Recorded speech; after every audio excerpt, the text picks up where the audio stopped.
La tendance globale, elle est la même qu'au niveau national ou départemental. C'est-à-dire qu'on a une contraction assez forte des volumes de vente, même très forte. On doit être à peu près au même chiffre qu'au niveau national. On avait dit qu'il y avait une baisse de 18% cette année des volumes de vente. On le ressent au quotidien. Et en termes de prix, on est sur les prix qu'on va aborder. On a quand même une augmentation des prix avec une contraction qui a commencé à partir de septembre. Donc depuis septembre, on sent une diminution de prix qui s'accélère en fin d'année. Alors ça peut s'expliquer par l'outil statistique qu'on utilise. On utilise le système des prix médians. Donc le prix médian, c'est le prix pratiqué sur un marché.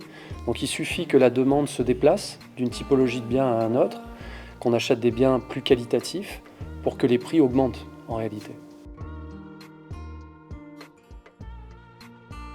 On peut espérer que les effets d'annonce qu'on a à ce jour soient suivis d'effets au niveau de la Banque centrale européenne, puisqu'ils ont annoncé une fin de l'augmentation des taux d'intérêt, peut-être même une baisse. On peut espérer un ajustement des salaires qui a commencé à se faire en 2023.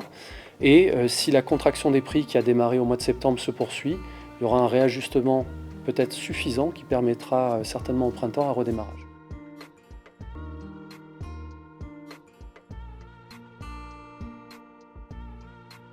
C'est important de communiquer, mais c'est aussi un devoir pour le notaire, parce qu'on a sur chaque vente l'obligation d'approvisionner un registre des statistiques immobilières.